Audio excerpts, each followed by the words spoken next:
Gates of Imagination presents Rue Barrée by Robert W. Chambers, read by Josh Greenwood. For let philosopher and doctor preach of what they will and what they will not. Each is but one link in an eternal chain that none can slip nor break nor overreach. Crimson, nor yellow roses, nor the savor of the mounting sea are worth the perfume I adore that clings to thee. The languid-headed lilies tire, the changeless waters weary me. I ache with passionate desire of thine and thee. There are but these things in the world, thy mouth of fire, thy breasts, thy hands, thy hair upcurled, and my desire. Chapter 1. One morning at Julian's, a student said to Selby, "That is Foxhall Clifford," pointing with his brushes at a young man who sat before an easel, doing nothing. Selby, shy and nervous, walked over and began. "My name is Selby. I have just arrived in Paris and bring a letter of introduction." His voice was lost in the crash of a falling easel, the owner of which promptly assaulted his neighbor, and for a time the noise of battle rolled through the studios of Messieurs Boulanger and Lefebvre, presently subsiding into a scuffle on the stairs outside. Selby, apprehensive as to his own reception in the studio, looked at Clifford, who sat serenely watching the fight. "It's a little noisy here," said Clifford, "but you will like the fellows when you know them." His unaffected manner delighted Selby. Then, with a simplicity that won his heart, he presented him to half a dozen students of as many nationalities. Some were cordial, all were polite. Even the majestic creature who held the position of massier, unbent enough to say, "My friend. When a man speaks French as well as you do, and is also a friend of Monsieur Clifford, he will have no trouble in this studio. You expect, of course, to fill the stove until the next new man comes? Of course. And you don't mind chaff?" "No," replied Selby, who hated it. Clifford, much amused, put on his hat, saying, "You must expect lots of it at first." Selby placed his own hat on his head and followed him to the door. As they passed the model stand, there was a furious cry of "Chapeau! Chapeau!" and a student sprang from his easel, menacing Selby, who reddened but looked at Clifford. "Take off your hat for them," said the latter, laughing. A little embarrassed, he turned and saluted the studio. "Et moi?" cried the model. "You are charming," replied Selby, astonished at his own audacity. But the studio rose as one man, shouting, "He has done well, he's all right," while the model, laughing, kissed her hand to him and cried, "A demain beau jeune homme." All that week Selby worked at the studio unmolested. The French students christened him l'enfant prodigue, which was freely translated the prodigious infant, the kid, Kid Selby, and Kidby. But the disease soon ran its course from Kidby to kidney, and then naturally to tidbits, where it was arrested by Clifford's authority, and ultimately relapsed to kid. Wednesday came, and with it, Monsieur Boulanger. For 3 hours the students writhed under his biting sarcasms, among the others Clifford, who was informed that he knew even less about a work of art than he did about the art of work. Selby was more fortunate. The professor examined his drawing in silence, looked at him sharply, and passed on with a noncommittal gesture. He presently departed arm in arm with Bouguereau, to the relief of Clifford, who was then at liberty to jam his hat on his head and depart. The next day he did not appear, and Selby, who had counted on seeing him at the studio, a thing which he learned later it was vanity to count on, wandered back to the Latin Quarter alone. Paris was still strange and new to him. He was vaguely troubled by its splendor. No tender memories stirred his American bosom at the Place du Châtelet, nor even by Notre Dame. The Palais de Justice, with its clock and turrets and stalking sentinels in blue and vermilion. The Place Saint-Michel, with its jumble of omnibuses and ugly water-spitting griffins. The hill of the Boulevard Saint-Michel, the tooting trams, the policemen dawdling 2 by 2, and the table-lined terraces of the Café Vachette were nothing to him as yet, nor did he even know, when he stepped from the stones of the Place Saint-Michel to the asphalt of the boulevard, that he had crossed the frontier and entered the student zone, the famous Latin Quarter. A cabman hailed him as bourgeois and urged the superiority of driving over walking. A gamin, with an appearance of great concern, requested the latest telegraphic news from London, and then, standing on his head, invited Selby to feats of strength. A pretty girl gave him a glance from a pair of violet eyes. He did not see her, but she, catching her own reflection in a window, wondered at the color burning in her cheeks. Turning to resume her course, she met Foxhall Clifford and hurried on. Clifford, open-mouthed, followed her with his eyes. Then he looked after Selby, who had turned into the Boulevard Saint-Germain, toward the Rue de Seine. Then he examined himself in the shop window. The result seemed to be unsatisfactory. "I'm not a beauty," he mused, "but neither am I a hobgoblin. What does she mean by blushing at Selby? I never before saw her look at a fellow in my life. Neither has anyone in the quarter. Anyway, I can swear she never looks at me, and goodness knows I have done all that respectful adoration can do." He sighed, and murmuring a prophecy concerning the salvation of his immortal soul, swung into that graceful lounge which at all times characterized Clifford. With no apparent exertion, he overtook Selby at the corner, and together they crossed the sunlit boulevard and sat down under the awning of the Café du Cercle. Clifford bowed to everybody on the terrace, saying, "You shall meet them all later. But now let me present you to 2 of the sights of Paris, Mr. Richard Elliot and Mr. Stanley Rowden." The sights looked amiable, and took vermouth. "You cut the studio today," said Elliot, suddenly turning on Clifford, who avoided his eyes. "To commune with nature?" observed Rowden. "What's her name this time?" asked Elliot, and Rowden answered promptly. "Name, Yvette. Nationality, Breton." "Wrong," replied Clifford blandly. "It's Rue Barrée." The subject changed instantly, and Selby listened in surprise to names which were new to him, and eulogies on the latest Prix de Rome winner. He was delighted to hear opinions boldly expressed and points honestly debated, although the vehicle was mostly slang, both English and French. He longed for the time when he too should be plunged into the strife for fame. The bells of Saint-Sulpice struck the hour, and the Palace of the Luxembourg answered chime on chime. With a glance at the sun, dipping low in the golden dust behind the Palais Bourbon, they rose, and turning to the east, crossed the Boulevard Saint-Germain and sauntered toward the École de Médecine. At the corner, a girl passed them, walking hurriedly. Clifford smirked. Elliot and Rowden were agitated, but they all bowed, and without raising her eyes, she returned their salute. But Selby, who had lagged behind, fascinated by some gay shop window, looked up to meet 2 of the bluest eyes he had ever seen. The eyes were dropped in an instant, and the young fellow hastened to overtake the others. "By Jove," he said, "do you fellows know I have just seen the prettiest girl?" An exclamation broke from the trio, gloomy, foreboding, like the chorus in a Greek play. "Rue Barrée!" "What?" cried Selby, bewildered. The only answer was a vague gesture from Clifford. 2 hours later, during dinner, Clifford turned to Selby and said, "You want to ask me something. I can tell by the way you fidget about." "Yes, I do," he said, innocently enough. "It's about that girl. Who is she?" In Rowden's smile there was pity, in Elliot's, bitterness. "Her name," said Clifford solemnly, "is unknown to anyone, at least," he added with much conscientiousness, "as far as I can learn.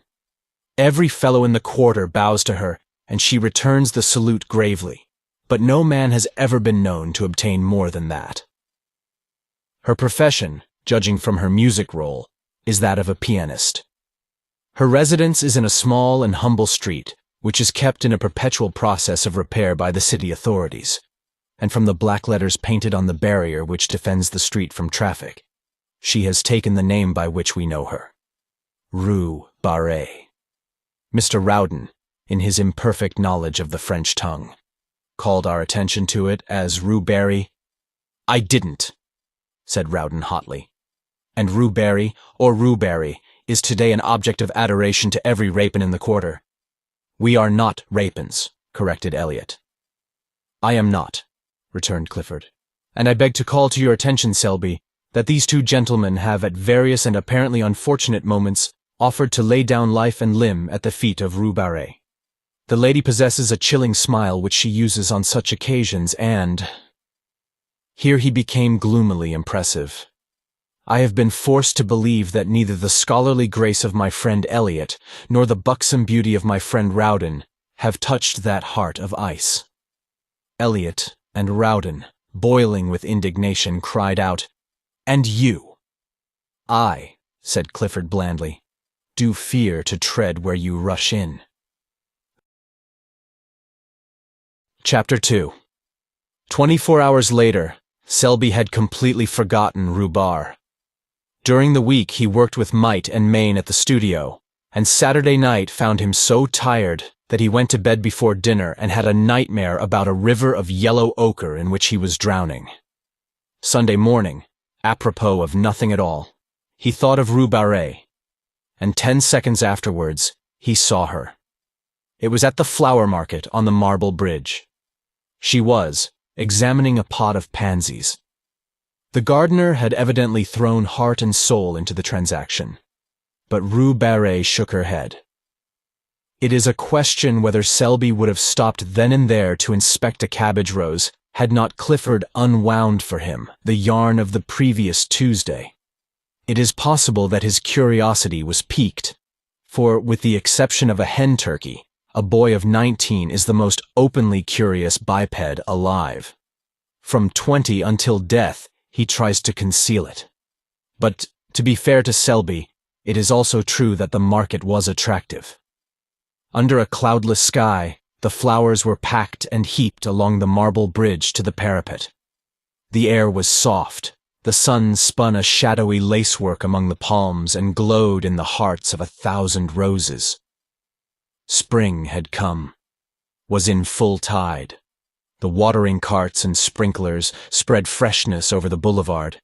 The sparrows had become vulgarly obtrusive, and the credulous Seine angler anxiously followed his gaudy quill, floating among the soapsuds of the lavoirs. The white-spiked chestnuts, clad in tender green, vibrated with the hum of bees.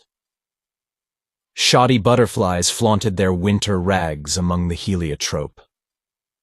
There was a smell of fresh earth in the air, an echo of the woodland brook in the ripple of the Seine, and swallows soared and skimmed among the anchored rivercraft.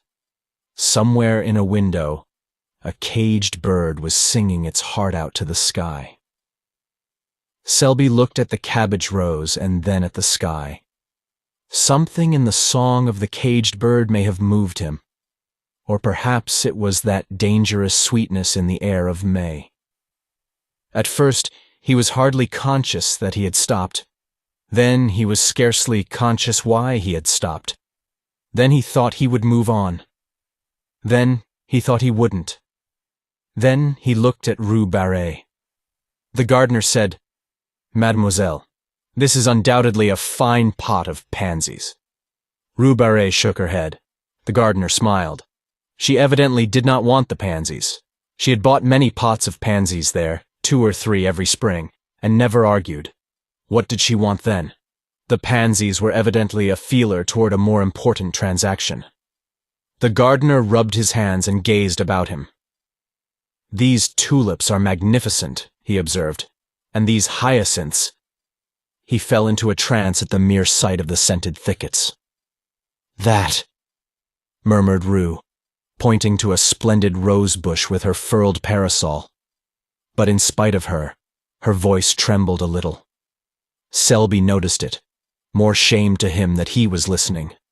and the gardener noticed it, and burying his nose in the roses, scented a bargain. Still, to do him justice, he did not add a centime to the honest value of the plant, for after all, Rue was probably poor, and anyone could see she was charming. 50 francs, mademoiselle. The gardener's tone was grave. Rue felt that argument would be wasted. They both stood silent for a moment. The gardener did not eulogize his prize. The rose tree was gorgeous, and anyone could see it. I will take the pansies, said the girl, and drew 2 francs from a worn purse. Then she looked up. A teardrop stood in the way, refracting the light like a diamond. But as it rolled into a little corner by her nose, a vision of Selby replaced it, and when a brush of the handkerchief had cleared the startled blue eyes, Selby himself appeared, very much embarrassed. He instantly looked up into the sky, apparently devoured with a thirst for astronomical research, and as he continued his investigations for fully 5 minutes, the gardener looked up too, and so did a policeman. Then Selby looked at the tips of his boots, the gardener looked at him, and the policeman slouched on. Rue Barrée had been gone some time. What, said the gardener, may I offer monsieur? Selby never knew why, but he suddenly began to buy flowers. The gardener was electrified. Never before had he sold so many flowers, never at such satisfying prices, and never with such absolute unanimity of opinion with a customer. But he missed the bargaining, the arguing, the calling of heaven to witness. The transaction lacked spice. These tulips are magnificent. They are, cried Selby warmly, but alas, they are dear. I will take them. Dieu, murmured the gardener in a perspiration. He's madder than most Englishmen. This cactus is gorgeous. Alas, send it with the rest. The gardener braced himself against the river wall. That splendid rose bush, he began faintly. That is a beauty. I believe it is 50 francs. He stopped, very red. The gardener relished his confusion. Then a sudden, cool self-possession took the place of his momentary confusion, and he held the gardener with his eye, and bullied him. I'll take that bush. Why did not the young lady buy it? Mademoiselle is not wealthy. How do you know? Dame, I sell her many pansies. Pansies are not expensive. Those are the pansies she bought? These, monsieur, the blue and gold. Then you intend to send them to her? At midday after the market. Take this rosebush with them, and, here he glared at the gardener, don't you dare say from whom they came. The gardener's eyes were like saucers, but Selby, calm and victorious, said, Send the others to the Hôtel du Sénat, 7 Rue de Tournon. I will leave directions with the concierge. Then he buttoned his glove with much dignity and stalked off. But when well around the corner and hidden from the gardener's view, the conviction that he was an idiot came home to him in a furious blush. 10 minutes later, he sat in his room in the Hôtel du Sénat, repeating with an imbecile smile, What an ass I am, what an ass. An hour later, found him in the same chair, in the same position, his hat and gloves still on, his stick in his hand. But he was silent, apparently lost in contemplation of his boot toes, and his smile was less imbecile and even a bit retrospective. Chapter 3. About 5 o'clock that afternoon, the little sad-eyed woman who fills the position of concierge at the Hôtel du Sénat held up her hands in amazement to see a wagon-load of flower-bearing shrubs draw up before the doorway. She called Joseph, the intemperate garçon who, while calculating the value of the flowers in petits verres, gloomily disclaimed any knowledge as to their destination.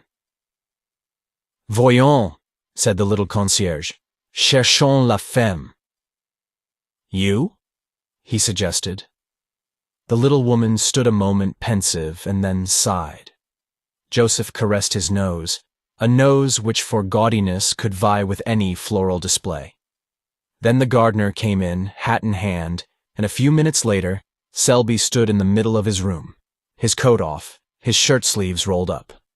The chamber originally contained, besides the furniture, about 2 square feet of walking room, and now this was occupied by a cactus. The bed groaned under crates of pansies, lilies, and heliotrope. The lounge was covered with hyacinths and tulips, and the washstand supported a species of young tree warranted to bear flowers at some time or other. Clifford came in a little later, fell over a box of sweet peas, swore a little, apologized, and then, as the full splendor of the floral fete burst upon him, sat down in astonishment upon a geranium. The geranium was a wreck, but Selby said, "Don't mind," and glared at the cactus. "Are you going to give a ball?" demanded Clifford. "No. I'm very fond of flowers," said Selby, but the statement lacked enthusiasm. "I should imagine so." Then, after a silence, "That's a fine cactus." Selby contemplated the cactus, touched it with the air of a connoisseur, and pricked his thumb. Clifford poked a pansy with his stick. Then Joseph came in with the bill, announcing the sum total in a loud voice, partly to impress Clifford, partly to intimidate Selby into disgorging a pourboire, which he would share if he chose, with the gardener. Clifford tried to pretend that he had not heard, while Selby paid bill and tribute without a murmur. Then he lounged back into the room with an attempt at indifference which failed entirely when he tore his trousers on the cactus. Clifford made some commonplace remark, lighted a cigarette, and looked out of the window to give Selby a chance. Selby tried to take it, but, getting as far as, "Yes, spring is here at last," froze solid. He looked at the back of Clifford's head. It expressed volumes. Those little perked-up ears seemed tingling with suppressed glee. He made a desperate effort to master the situation and jumped up to reach for some Russian cigarettes as an incentive to conversation, but was foiled by the cactus, to whom again he fell a prey. The last straw was added. Damn the cactus! This observation was wrung from Selby against his will, against his own instinct of self-preservation. But the thorns on the cactus were long and sharp, and at their repeated prick, his pent-up wrath escaped. It was too late now. It was done, and Clifford had wheeled around. "See here, Selby, why the deuce did you buy those flowers?" "I'm fond of them," said Selby. "What are you going to do with them? You can't sleep here." "I could if you'd help me take the pansies off the bed." "Where can you put them?" "Couldn't I give them to the concierge?" As soon as he said it, he regretted it. What in heaven's name would Clifford think of him? He had heard the amount of the bill. Would he believe that he had invested in these luxuries as a timid declaration to his concierge? And would the Latin Quarter comment upon it in their own brutal fashion? He dreaded ridicule, and he knew Clifford's reputation. Then somebody knocked. Selby looked at Clifford with a hunted expression which touched that young man's heart. It was a confession, and at the same time, a supplication. Clifford jumped up, threaded his way through the floral labyrinth, and putting an eye to the crack of the door said, "Who the devil is it?" This graceful style of reception is indigenous to the Quarter. "It's Elliot," he said, looking back, "and Rowden, too, and their bulldogs." Then he addressed them through the crack. "Sit down on the stairs. Selby and I are coming out directly." Discretion is a virtue. The Latin Quarter possesses few, and discretion seldom figures on the list. They sat down and began to whistle. Presently, Rowden called out, "I smell flowers. They feast within." "You ought to know Selby better than that," growled Clifford behind the door, while the other hurriedly exchanged his torn trousers for others.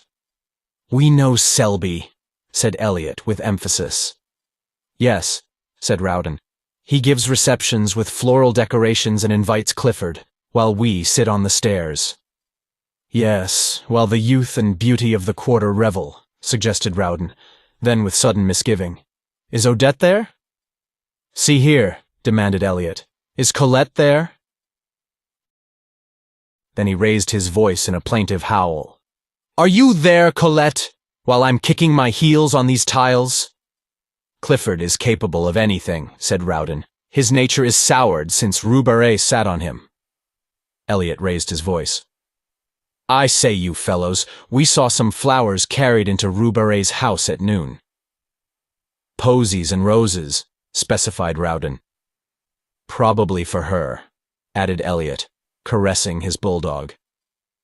Clifford turned with sudden suspicion upon Selby. The latter hummed a tune, selected a pair of gloves, and, choosing a dozen cigarettes, placed them in a case. Then, walking over to the cactus, he deliberately detached a blossom, drew it through his buttonhole, and picking up hat and stick, smiled upon Clifford, at which the latter was mightily troubled. Chapter 4. Monday morning at Julian's, students fought for places. Students with prior claims drove away others who had been anxiously squatting on coveted tabourets since the door was opened in hopes of appropriating them at roll call. Students squabbled over palettes, brushes, portfolios, or rent the air with demands for Ciceree and bread. The former, a dirty ex-model who had in palmier days posed as Judas, now dispensed stale bread at 1 sou and made enough to keep himself in cigarettes. Monsieur Julien walked in, smiled a fatherly smile, and walked out. His disappearance was followed by the apparition of the clerk, a foxy creature who flitted through the battling hordes in search of prey. 3 men who had not paid dues were caught and summoned. A 4th was scented, followed, outflanked, his retreat towards the door cut off, and finally captured behind the stove. About that time, the revolution assuming an acute form, howls rose for Jules. Jules came, umpired 2 fights with a sad resignation in his big brown eyes, shook hands with everybody and melted away in the throng, leaving an atmosphere of peace and goodwill. The lions sat down with the lambs, the massiers marked the best places for themselves and friends, and, mounting the model stands, opened the roll calls. The word was passed. They begin with C this week. They did. Clisson! Clisson jumped like a flash and marked his name on the floor in chalk before a front seat. Caron! Caron galloped away to secure his place. Bang! Went an easel. Nom de Dieu! In French. Where in hell are you going? In English. Crash! A paint box fell with brushes and all on board. Dieu de Dieu de... Spat! A blow, a short rush, a clinch and scuffle, and the voice of the massier, stern and reproachful. Cochon! Then the roll call was resumed. Clifford! The massier paused and looked up, one finger between the leaves of the ledger. Clifford! Clifford was not there. He was about 3 miles away in a direct line, and every instant increased the distance. Not that he was walking fast. On the contrary, he was strolling with that leisurely gait peculiar to himself. Elliot was beside him, and 2 bulldogs covered the rear. Elliot was reading the Gil Blas, from which he seemed to extract amusement, but deeming boisterous mirth unsuitable to Clifford's state of mind, subdued his amusement to a series of discreet smiles. The latter, moodily aware of this, said nothing, but leading the way into the Luxembourg Gardens, installed himself upon a bench by the northern terrace and surveyed the landscape with disfavor. Elliot, according to the Luxembourg regulations, tied the 2 dogs, and then with an interrogative glance toward his friend, resumed the Gil Blas and the discreet smiles. The day was perfect.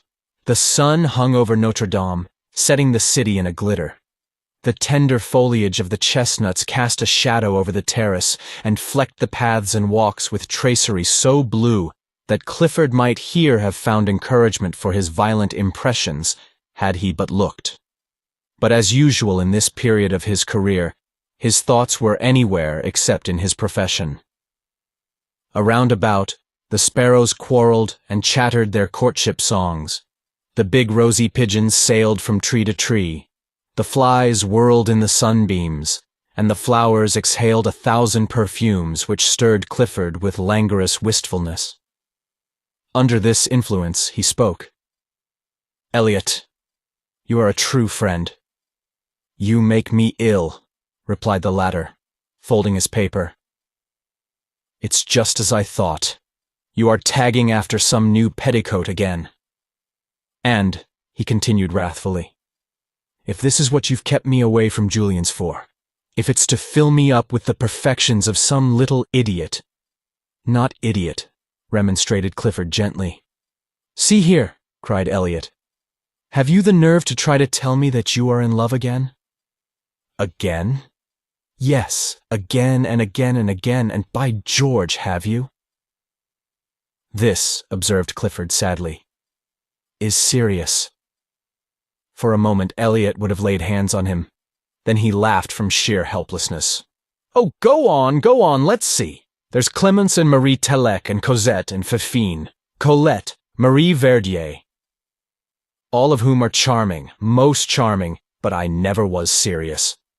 So help me Moses, said Elliot solemnly.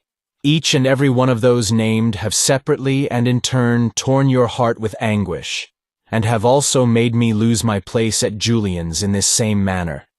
Each and every one, separately and in turn. Do you deny it? What you say may be founded on facts, in a way, but give me the credit of being faithful to one at a time. Until the next came along. But this is really very different. Elliot, believe me, I am all broken up. Then, there being nothing else to do, Elliot gnashed his teeth and listened. It's Rue Barrée. Well, observed Elliot with scorn, if you are moping and moaning over that girl, the girl who has given you and myself every reason to wish that the ground would open and engulf us, well, go on. I'm going on. I don't care. Timidity has fled. Yes, your native timidity. I'm desperate, Elliot. Am I in love? Never did I feel so damn miserable. I can't sleep. Honestly, I'm incapable of eating properly. Same symptoms noticed in the case of Colette. Listen, will you? Hold on a moment. I know the rest by heart. Now, let me ask you something. Is it your belief that Rue Barrée is a pure girl? Yes, said Clifford, turning red. Do you love her? Not as you dangle and tiptoe after every pretty inanity? I mean, do you honestly love her? Yes, said the other doggedly. I would. Hold on a moment. Would you marry her? Clifford turned scarlet. Yes, he muttered. Pleasant news for your family, growled Elliot in suppressed fury. Dear father, I have just married a charming grisette whom I'm sure you'll welcome with open arms, in company with her mother, a most estimable and cleanly washed lady. Good heavens. This seems to have gone a little further than the rest. Thank your stars, young man, that my head is level enough for us both. Still, in this case I have no fear. Rue Barrée sat on your aspirations in a manner unmistakably final. Rue Barrée, began Clifford, drawing himself up, but he suddenly ceased, for there, where the dappled sunlight glowed in spots of gold along the sun-flecked path, tripped Rue Barrée. Her gown was spotless, and her big straw hat, tipped a little from the white forehead, threw a shadow across her eyes. Elliot stood up and bowed. Clifford removed his head covering with an air so plaintive, so appealing, so utterly humble, that Rue Barrée smiled. The smile was delicious, and when Clifford, incapable of sustaining himself on his legs from sheer astonishment, toppled slightly, she smiled again in spite of herself. A few moments later, she took a chair on the terrace, and drawing a book from her music roll, turned the pages, found the place, and then placing it open downwards in her lap, sighed a little, smiled a little, and looked out over the city. She had entirely forgotten Foxhall Clifford. After a while she took up her book again, but instead of reading, began to adjust a rose in her corsage. The rose was big and red. It glowed like fire there over her heart, and like fire it warmed her heart now fluttering under the silken petals. Rue Barrée sighed again. She was very happy. The sky was so blue, the air so soft and perfumed, the sunshine so caressing, and her heart sang within her, sang to the rose in her breast. This is what it sang. Out of the throng of passers-by, out of the world of yesterday, Out of the millions passing, one has turned aside to me. So her heart sang under his rose on her breast. Then 2 big mouse-colored pigeons came whistling by and alighted on the terrace, where they bowed and strutted and bobbed and turned until Rue Barrée laughed in delight, and looking up, beheld Clifford before her. His hat was in his hand, and his face was wreathed in a series of appealing smiles which would have touched the heart of a Bengal tiger. For an instant Rue Barrée frowned, then she looked curiously at Clifford. Then, when she saw the resemblance between his bows and the bobbing pigeons, in spite of herself her lips parted in the most bewitching laugh. Was this Rue Barrée? So changed that she did not know herself. But oh, that song in her heart which drowned all else, which trembled on her lips, struggling for utterance, which rippled forth in a laugh at nothing, at a strutting pigeon, and Mr. Clifford. And you think because I return the salute of the students in the quarter, that you may be received in particular as a friend? I do not know you, monsieur, but vanity is man's other name. Be content, Monsieur Vanity, I shall be punctilious. O most punctilious in returning your salute. But I implore you to let me render you that homage which has so long— Oh dear, I don't care for homage. Let me only be permitted to speak to you now and then. Occasionally. Very occasionally. And if you, why not another? Not at all. I will be discretion itself. Discretion? Why? Her eyes were very clear, and Clifford winced for a moment, but only for a moment.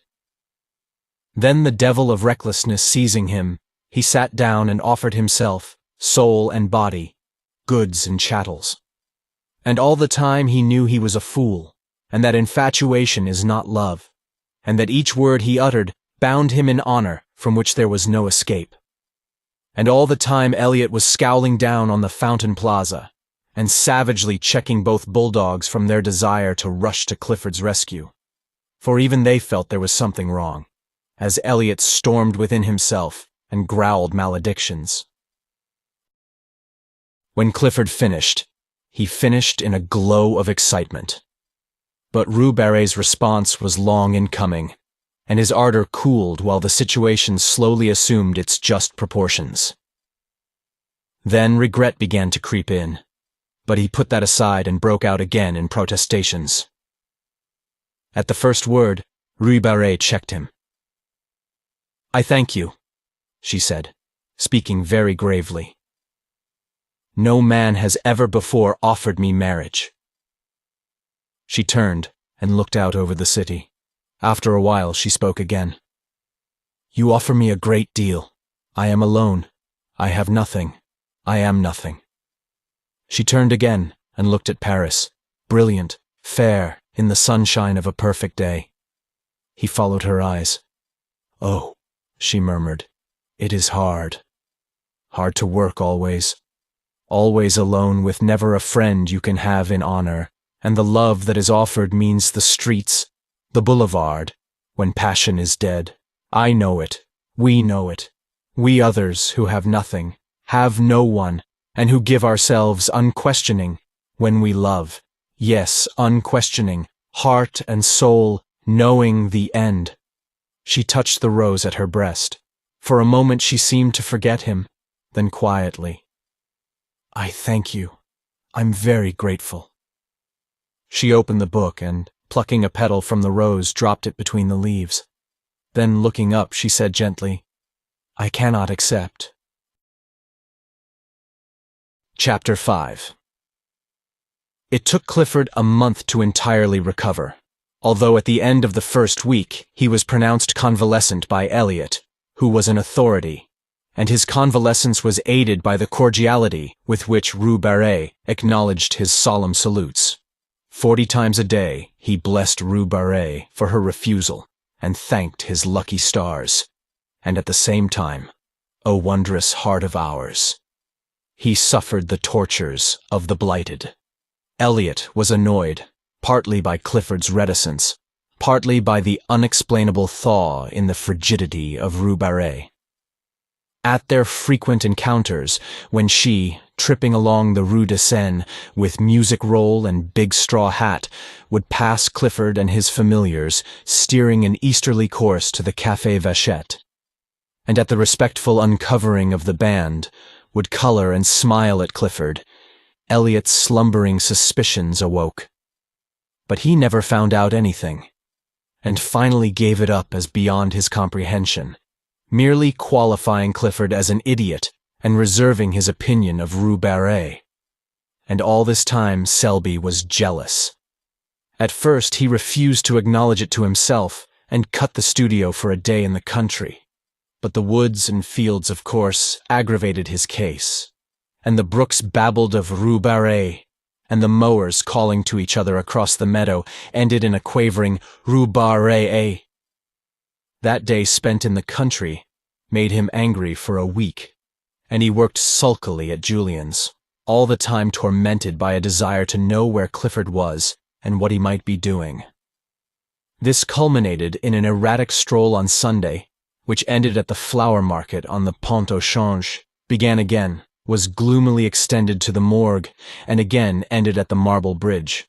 It would never do, and Selby felt it, so he went to see Clifford, who was convalescing on mint juleps in his garden. They sat down together and discussed morals and human happiness, and each found the other most entertaining. Only Selby failed to pump Clifford to the other's unfeigned amusement. But the juleps spread balm on the sting of jealousy and trickled hope to the blighted, and when Selby said he must go, Clifford went too, and when Selby, not to be outdone, insisted on accompanying Clifford back to his door, Clifford determined to see Selby back halfway, and then finding it hard to part, they decided to dine together and flit. To flit, a verb applied to Clifford's nocturnal prowls, expressed, perhaps, as well as anything, the gaiety proposed. Dinner was ordered at Mignon's, and while Selby interviewed the chef, Clifford kept a fatherly eye on the butler. The dinner was a success, or was of the sort generally termed a success. Toward the dessert, Selby heard someone say as at a great distance, "Kid Selby, drunk as a lord." A group of men passed near them. It seemed to him that he shook hands and laughed a great deal, and that everybody was very witty. There was Clifford opposite, swearing undying confidence in his chum Selby, and there seemed to be others there, either seated beside them or continually passing with the swish of skirts on the polished floor. The perfume of roses, the rustle of fans, the touch of rounded arms, and the laughter grew vaguer and vaguer. The room seemed enveloped in mist. Then, all in a moment, each object stood out painfully distinct. Only forms and visages were distorted, and voices piercing. He drew himself up, calm, grave, for the moment master of himself, but very drunk. He knew he was drunk, and was as guarded and alert, as keenly suspicious of himself as he would have been of a thief at his elbow. His self-command enabled Clifford to hold his head safely under some running water and repair to the street considerably the worse for wear, but never suspecting that his companion was drunk. For a time he kept his self-command. His face was only a bit paler, a bit tighter than usual. He was only a trifle slower and more fastidious in his speech. It was midnight when he left Clifford peacefully slumbering in somebody's armchair, with a long suede glove dangling in his hand, and a plumy boa twisted about his neck to protect his throat from drafts. He walked through the hall and down the stairs and found himself on the sidewalk in a quarter he did not know. Mechanically, he looked up at the name of the street. The name was not familiar. He turned and steered his course toward some lights clustered at the end of the street. They proved farther away than he had anticipated, and after a long quest, he came to the conclusion that his eyes had been mysteriously removed from their proper places and had been reset on either side of his head like those of a bird. It grieved him to think of the inconvenience this transformation might occasion him, and he attempted to cock up his head, hen-like, to test the mobility of his neck. Then an immense despair stole over him. Tears gathered in the tear ducts, his heart melted, and he collided with a tree. This shocked him into comprehension. He stifled the violent tenderness in his breast, picked up his hat, and moved on more briskly. His mouth was white and drawn, his teeth tightly clinched. He held his course pretty well, and strayed but little, and after an apparently interminable length of time, found himself passing a line of cabs. The brilliant lamps, red, yellow, and green, annoyed him, and he felt it might be pleasant to demolish them with his cane, but, mastering this impulse, he passed on. Later, an idea struck him that it would save fatigue to take a cab, and he started back with that intention, but the cab seemed already so far away, and the lanterns were so bright and confusing that he gave it up, and pulling himself together, looked around. A shadow, a mass, huge, undefined, rose to his right. He recognized the Arc de Triomphe, and gravely shook his cane at it. Its size annoyed him. He felt it was too big. Then he heard something fall clattering to the pavement and thought probably it was his cane, but it didn't much matter. When he had mastered himself and regained control of his right leg, which betrayed symptoms of insubordination, he found himself traversing the Place de la Concorde at a pace which threatened to land him at the Madeleine. This would never do. He turned sharply to the right, and crossing the bridge passed the Palais Bourbon at a trot and wheeled into the Boulevard Saint-Germain. He got on well enough, although the size of the War Office struck him as a personal insult, and he missed his cane, which it would have been pleasant to drag along the iron railings as he passed. It occurred to him, however, to substitute his hat, but when he found it, he forgot what he wanted it for, and replaced it upon his head with gravity. Then he was obliged to battle with a violent inclination to sit down and weep. This lasted until he came to the Rue de Rennes, but there he became absorbed in contemplating the dragon on the balcony overhanging the Cour de Dragon, and time slipped away until he remembered vaguely that he had no business there, and marched off again. It was slow work. The inclination to sit down and weep had given place to a desire for solitary and deep reflection. Here his right leg forgot its obedience, and attacking the left, outflanked it and brought him up against a wooden board which seemed to bar his path. He tried to walk around it but found the street closed. He tried to push it over, and found he couldn't. Then he noticed a red lantern standing on a pile of paving stones inside the barrier. This was pleasant. How was he to get home if the boulevard was blocked? But he was not on the boulevard. His treacherous right leg had beguiled him into a detour, for there, behind him, lay the boulevard with its endless line of lamps. And here, what was this narrow, dilapidated street piled up with earth and mortar and heaps of stone? He looked up. Written in staring black letters on the barrier was Rue Barrée. He sat down. 2 policemen whom he knew came by and advised him to get up. But he argued the question from a standpoint of personal taste, and they passed on, laughing. For he was at that moment absorbed in a problem. It was how to see Rue Barrée.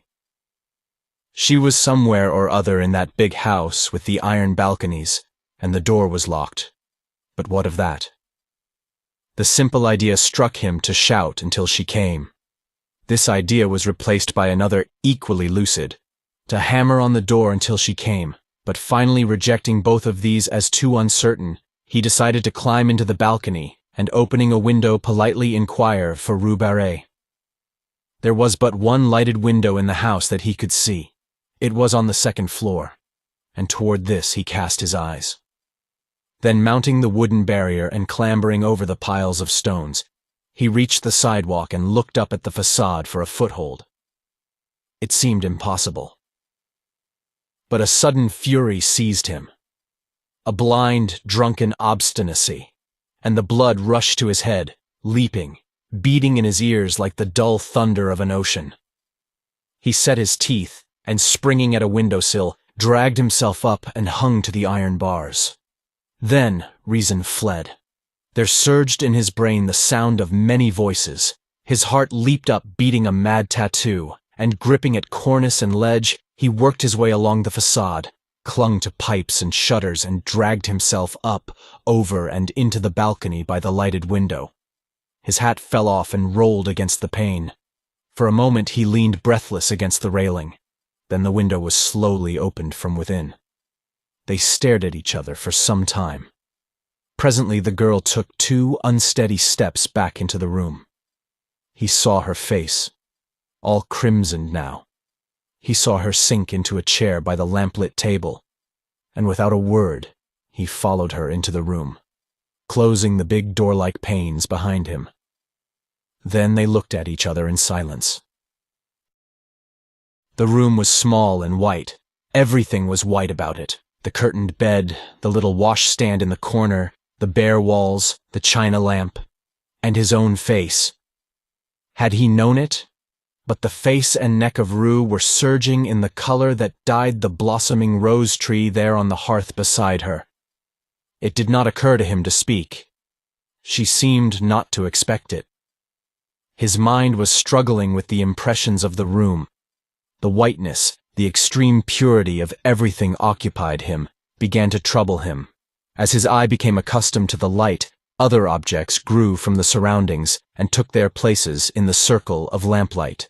There was a piano and a coal scuttle and a little iron trunk and a bathtub. Then there was a row of wooden pegs against the door, with a white chintz curtain covering the clothes underneath. On the bed lay an umbrella and a big straw hat, and on the table a music roll unfurled, an inkstand, and sheets of ruled paper. Behind him stood a wardrobe faced with a mirror, but somehow he did not care to see his own face just then. He was sobering. The girl sat looking at him without a word. Her face was expressionless, yet the lips at times trembled almost imperceptibly. Her eyes, so wonderfully blue in the daylight, seemed dark and soft as velvet, and the color on her neck deepened and whitened with every breath. She seemed smaller and more slender than when he had seen her in the street, and there was now something in the curve of her cheek almost infantine. When at last he turned and caught his own reflection in the mirror behind him, a shock passed through him as though he had seen a shameful thing, and his clouded mind and his clouded thoughts grew clearer. For a moment their eyes met. Then his sought the floor, his lips tightened, and the struggle within him bowed his head and strained every nerve to the breaking. And now it was over, for the voice within had spoken. He listened, dully interested but already knowing the end. Indeed, it little mattered. The end would always be the same for him. He understood now. Always the same for him, and he listened, dully interested, to a voice which grew within him. After a while he stood up, and she rose at once, one small hand resting on the table. Presently he opened the window, picked up his hat, and shut it again. Then he went over to the rosebush and touched the blossoms with his face. One was standing in a glass of water on the table, and mechanically the girl drew it out, pressed it with her lips, and laid it on the table beside him. He took it without a word, and crossing the room, opened the door. The landing was dark and silent, but the girl lifted the lamp and gliding past him slipped down the polished stairs to the hallway. Then, unchaining the bolts, she drew open the iron wicket. Through this he passed with his rose. Thank you for listening. If you like our recordings, consider liking this video and subscribing to our channel so you don't miss any more audiobooks.